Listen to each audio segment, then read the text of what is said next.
Hey everyone, and welcome to Almost Cancelled. I am Peter, and I'm going to be talking about Big Little Lies, Season 1, Episode 2. It's called Serious Mothering. So, full spoilers for the episode as always, and I think it's almost on the nose that when I said serious mothering there, I almost said serious smothering. I don't know if that's like a Freudian slip there, but yeah, this episode. We can tell you that there's some interview snippets still of like the teachers and witnesses, but there's less of it. There was definitely less of that stuff. That was very much more just punctuation throughout the episode. We get deeper into the conflict between Madeline and Renata, where Renata is still pissed at Ziggy, and is basically, as they put it in the episode, the battle lanes are drawn where. Her daughter's having a birthday party and she invites everyone in the class but Ziggy, and this sets off Madeline, who wants to kind of counteract that. And there's a lot of it's funny because I mentioned last episode that the theme of sharp objects was largely sort of hidden anger. I feel like, at least so far in Big Little Lies, it's less hidden anger, although some of it's hidden. It's more passive aggressive. Like, no one's really hiding anything. They're pretending they're hiding things, but they're not really hiding anything, at least to an extent, and I think that's kind of interesting. A little bit interesting. So yeah. So where to begin here? We have they have their first day in school. Again, Chloe's like my favorite ever. Between like, at one point Madeline's making a scene because the guard outside's like directing traffic. He's like, "Ma'am, get back in your vehicle," and Chloe shouts over, "Are you making a scene, woman?" It's hilarious. The other one I liked is in the class. The first graders have been introduced to Henry the Hippo, who's a stuffed hippo that they get to all share to take turns having sleepovers with. And there's a great moment where Ziggy sort of turns to Chloe and kind of just gives her this like, "Really?" And Chloe just kind of is like, "Yeah, I know." She rolls her eyes. Like, Chloe is clearly at least 10 years older than than her body suggests, because the way she reacts to things is amazing. And it leads to some trouble later on where Chloe kind of orchestrates like a trying to like mend the fences with Renata's daughter. Where even Bonnie and Nathan's daughter get kind of involved in this, where Chloe plays music and sort of gets them to dance, and he, it sounds like he goes in for a kiss or something to that effect, but the parents are all called out, and it's this kind of drama, and some of the parents are like, "This doesn't seem like it's a big deal. It doesn't seem like anything bad really happened." Of course, Renata's like, "I'm getting my lawyer. This is not good enough." And of course Madeline's like defending the kids and be like, "No, wait, they're kids. Nothing serious happened. What are we talking about here?" And more and more, like, you're getting the sense more directly in this episode that the frustrations of the parents are almost being lived through the children, right? So instead of dealing with the problems that Madeline really has, she's instead channeling everything into turning what her child is involved in into her drama, into something she can fight, because it's almost like something that's still close to home, but it's just a little bit detached, where it's not dealing with her actual marriage problems. It's fighting other parents who she sees as unjust, and gives her a purpose, a project, as it's been referred to in the show. Because her marriage is very much important, because in this episode, once again, not Ben, but that's his name on The Office, sorry, Ed. To be fair, Ed and Ben, they're equally generic names. Right, Ed, after Madeline gets frustrated again about Bonnie, about whatever, I think it's actually Abby, the older daughter, who says something, and it sets her off to go outside and stand on the beach again. And he comes out and he wants to fight about this. He's like, "Hey, no matter what happens, you seem to care more about what your ex-husband is doing, and that your ex-husband is showing up at your yoga class, and that Bonnie's making him do that." And Madeline does actually have one really good point here, where it's maybe not just about not being over her ex, it's the idea that he was never there for Abby when she was that age. He was missing, he was absent, and seeing him be there for his new daughter is kind of painful, and I must have a correct word for this, but it's painful. I'll just say it's painful. And then on top of that, the fact that now Abby's kind of like bonding with him and Bonnie, it's kind of like it feels unfair to her, right? And it's actually the one point, because so much of Ed's stuff is so sympathetic and relatable, where he's clearly, like Madeline is constantly talking about her ex-husband. She's constantly caring more about that. She seems to just ignore Ed for the last, vast majority of the time, and Ed gets frustrated and is like, no, like, you're the one, right? You're the one. But clearly Nathan's the one for you. We are still not over him 15 years later. But even he gets to like get out of his pent up frustration, because Nathan tries to talk to him, because there's an altercation between Madeline and Bonnie, because Madeline happens to catch Abby with birth control pills and demands to know where they came from, how she got them. And she's like, oh, I saw a doctor. And said, no, it was Planned Parenthood. It wasn't the family doctor. It was Planned Parenthood. And she's like, who took you? And she just doesn't say anything, but you know exactly what the answer is, because it's the obvious dramatic answer, right? So we see Madeline just screech into the outside the school on like day 3 of the school or day 2 of the school, and comes storming out the car to talk to Bonnie, even though the guy she was arguing with earlier about being out the car, which apparently is a big no-no at this school, news to me, but it basically just rips her apart. It just says, I appreciate this, and I appreciate you getting, taking an interest and blah, blah, blah. But when it comes to my daughter's sexual activity, how about I get a call about that first before you offer to drive her to Planned Parenthood? And, like they have kind of like a make-up scene later in the episode, where she comes in and tells him that, Ed, that he is the one, and they do kind of hug and embrace. But because of that alteration earlier on, though, Nathan actually calls Ed and wants to speak to Ed, and wants to talk to him about, Madeline giving too much shit to Bonnie, and wants to talk to him because he's more level-headed. And Ed kind of like gets his frustrations out a little bit, and basically tells him that he's hoping to kick his ass at some point. He talks about being bullied in school, and how he always wished that he'd just kick the shit out of the little guy, and how he's kind of almost hoping that Nathan will do something so that he can do that and get his frustrations out. And Nathan doesn't really respond to anything until he leaves, and then he's like, speak to me that again, I'll, blah, blah, blah, F-bomb, F-bomb, F-bomb. And so much of this show was people denying how they feel. It's people denying what their emotions are. And I think, I can't believe I'm going to say this, but Madeline and Ed, bizarrely, are the more... Like, they're definitely dysfunctional, they've definitely got problems, but they're definitely in a more healthy place than, say, Celeste and Perry, which is Alexander Skarsgård's character. I'm learning the names still. I'm just glancing over and confirming the names as I'm talking about them. They have such an unhealthy relationship. This episode, like he like, because obviously last episode he had that moment where he grabbed her arm and got really stern with her. It was very uncomfortable. This episode, they're in the car with the kids, and he kind of apologizes for it, but you kind of get the feeling like maybe it has that feeling of like, this has happened before and he's apologized before, so this apology feels meaningless, even though we've never seen that before. And she says, maybe when you get back we should go to counselling again, and he's like, that's a good idea. He seems like he's receptive to the motion, but you still have that sinking feeling that this is all show, because he's supposed to look like he cares, he's supposed to look like he's trying to improve, not because he actually is improving or is genuinely apologetic. And he gets mad at her very quickly, because he gets mad when he realizes that the parents aren't supposed to go inside on the first day. He delayed his flight a day so that he could go with them on their first day of school, only to find out that they did all the meeting the teachers on orientation day. That's what that was for, which seemed like a fairly obvious thing, which is what Celeste says. And he gets angry, is angry that she's dismissing his feelings, and at least at a scene where he's packing, kind of he's in a mood, he's packing. And at least at a scene where she eventually does kind of like call him a dick, or she calls him something, and he slaps her across the face, and then she slaps him back, and like this, like it's a very uncomfortable scene. And then he kind of gets on his knees he pushes her against the wall, and then gets on his knees and kind of is sort of begging apologetically for what he's done. But then as soon as she tries to move, he kind of holds her in place, and it gets very uncomfortable.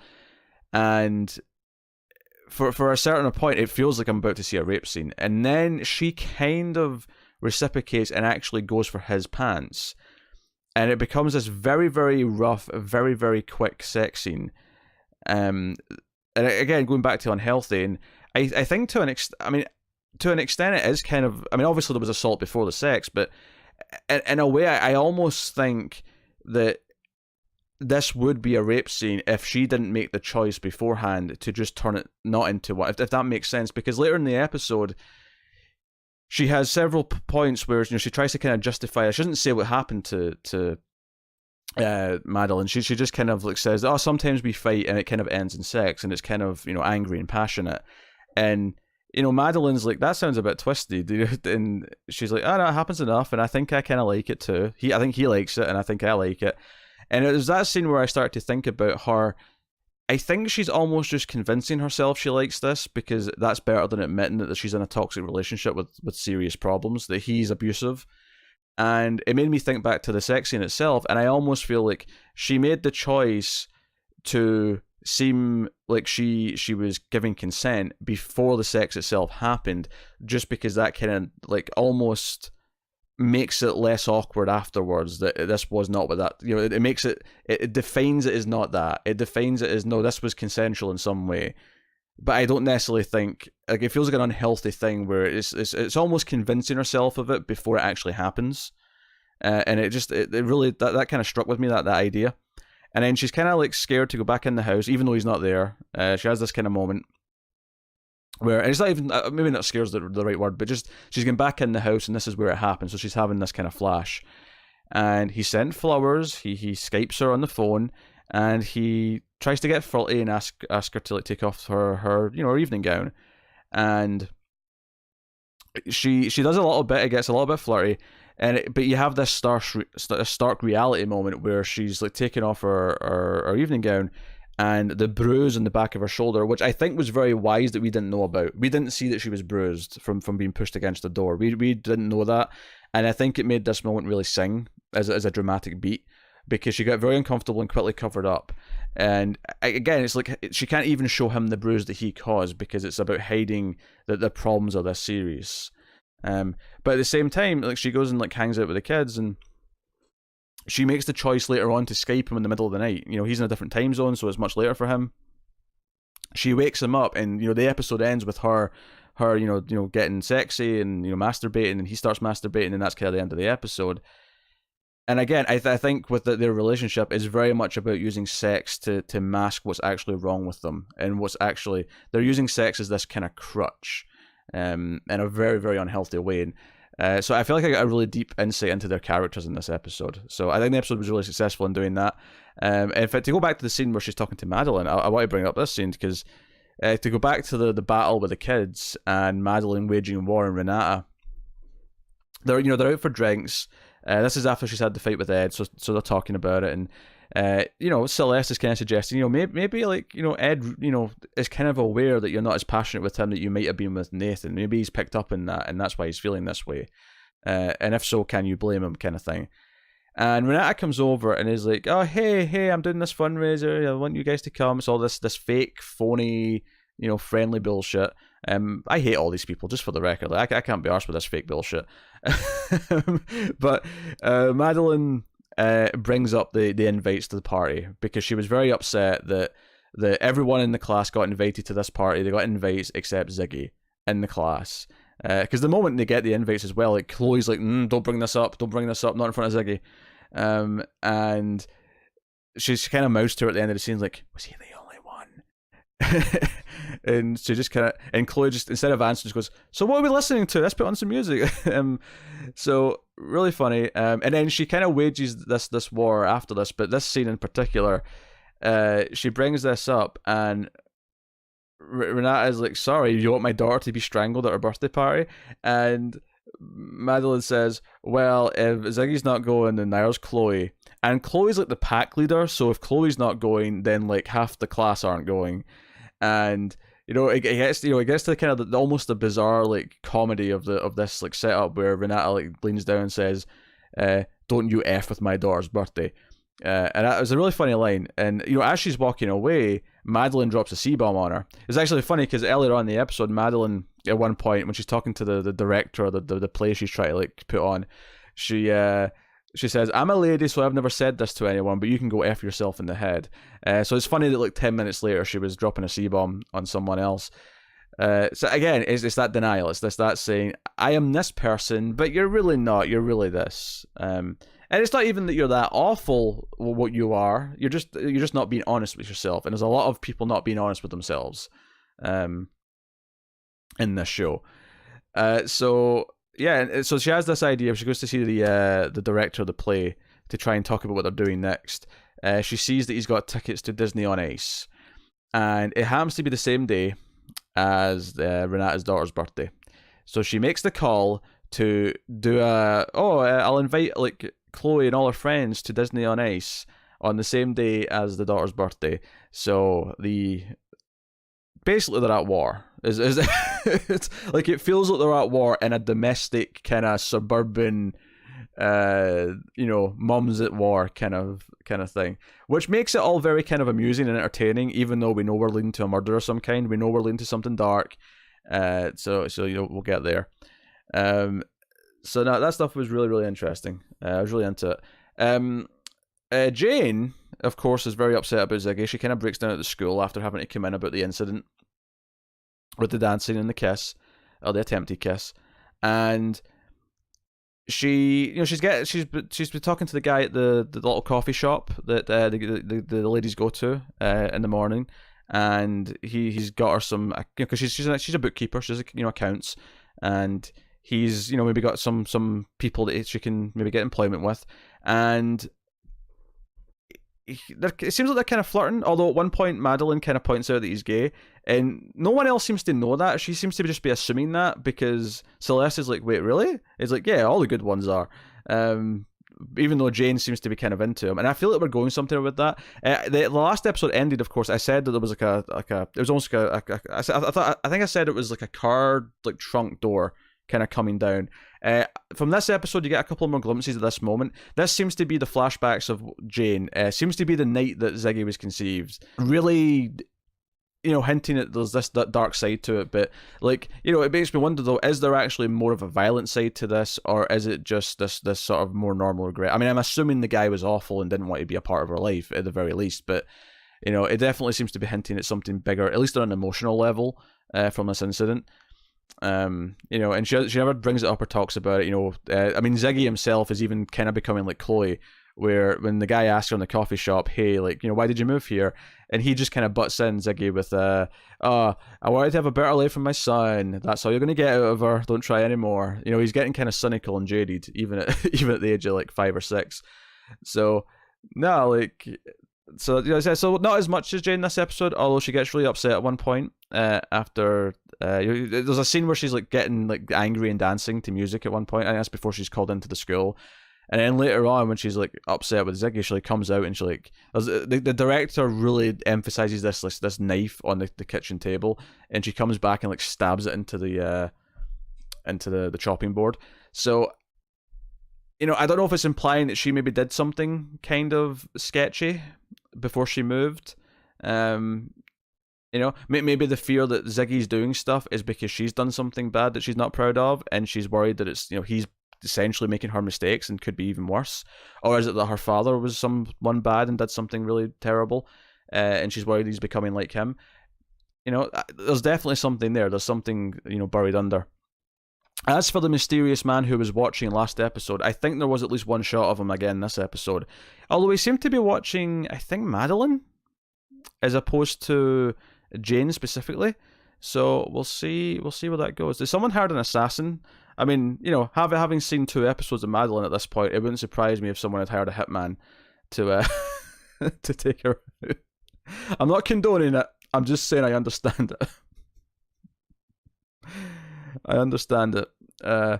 But yeah, the parenting war is actually very fun. But there's a lot of deep things going on, a lot of darker themes kind of undercutting all this stuff, and why they're living through the fights of like through their children to avoid kind of admitting their own problems as adults is very much kind of the themes that I'm getting from this show so far. So, and of course we're building up to some kind of murder. So we'll see. But yeah, that is episode 2. That is Serious Mothering from Big Little Lies. So I'll be back soon with episode 3. Obviously, I plan to be done before season 2 starts, so that'll give you an idea of the pace maybe before we get to the end of the show. So yeah, let me know what you thought of the episode in the comments below. You can like and subscribe, all that stuff. It helps out a lot if you do. It also helps out if you rate us on iTunes, on the podcast app. If you want to give us a 5-star rating, a little review. And of course, you can support us even more financially over at patreon.com/MailFuzzTV, which is the main thing that keeps us going. Gets you some bonuses, some exclusives, gets you some stuff early. But go and have a look and see what's on offer. But otherwise, that is me. So thank you once again for watching or listening. I always appreciate it. Keep watching TV, guys. Have you got any vanilla?